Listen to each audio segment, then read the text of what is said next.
Sudah berapa kali bilang aku oke, padahal enggak. Berapa kali kamu ketawa di tengah obrolan, tapi begitu sendirian langsung diam. Diam yang berat, yang tidak tahu mau diapakan. Aku tahu rasanya, karena aku adalah kamu. Dan sekarang aku mau ngobrol sebentar.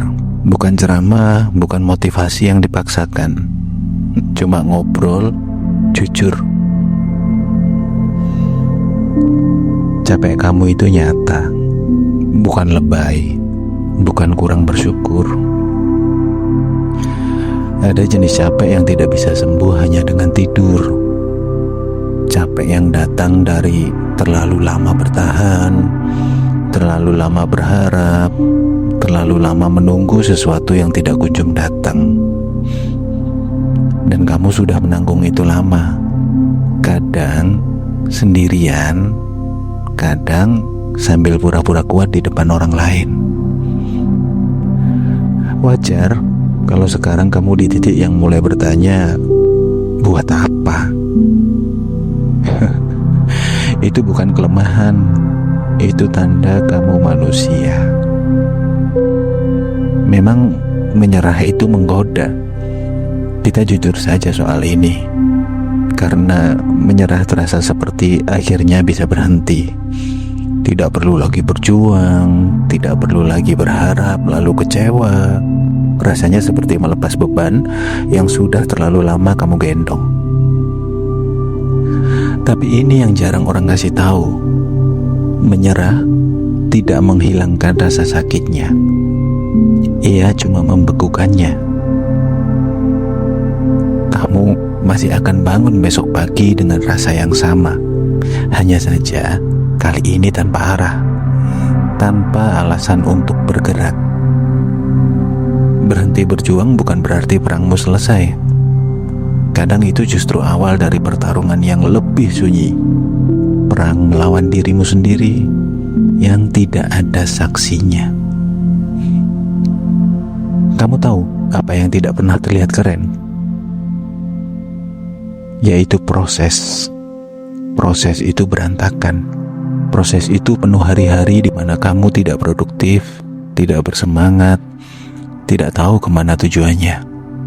Proses itu sering terasa seperti jalan di tempat, padahal sebenarnya kamu sedang membangun sesuatu di bawah permukaan.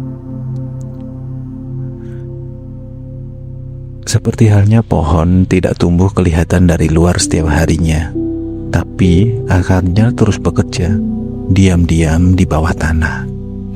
Kamu juga sedang berakar, meski hari ini tidak ada yang kelihatan. Memang masalahnya kita hidup di zaman yang menghargai hasil, bukan perjalanan. Semua orang pamer garis finishnya. Tidak ada yang posting foto pas mereka jatuh di kilometer ketiga misalnya. Jadi kamu mulai berpikir, kamu yang paling belakang, kamu yang paling lambat, kamu yang paling jauh dari tujuan. Padahal kamu lagi di tengah lintasan, dan itu beda cerita. Aku mau kamu ingat satu hal. Semua hari paling berat yang pernah kamu lewati, kamu sudah melewatinya. Semuanya. Dengan persentase keberhasilan 100%, bukan?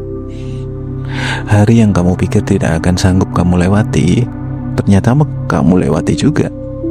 Entah bagaimana caranya, entah sepayah apa kondisinya, kamu tetap ada di sini. Itu bukan kebetulan. Itu bukti bahwa di dalam dirimu ada sesuatu yang tidak mudah patah.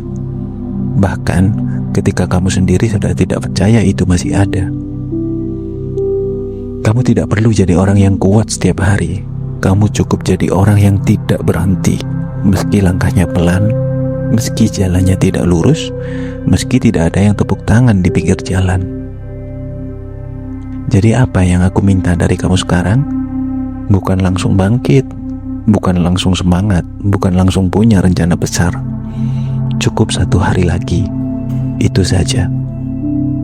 Besok boleh dipikirkan besok, minggu depan boleh diurus minggu depan. Sekarang yang perlu kamu lakukan hanya satu, tetap di sini. Karena cerita yang belum selesai tidak boleh ditutup di tengah jalan. Dan cerita kamu, percayalah, belum selesai. Masih ada halaman yang belum kamu tulis. Masih ada orang yang akan kamu temui. Masih ada versi dirimu yang sedang menunggu untuk muncul. Versi yang lahir tepat dari semua yang sekarang terasa berat ini. Jangan menyerah. Bukan karena hidup ini selalu adil, tapi karena kamu terlalu jauh sudah berjalan untuk berhenti sekarang.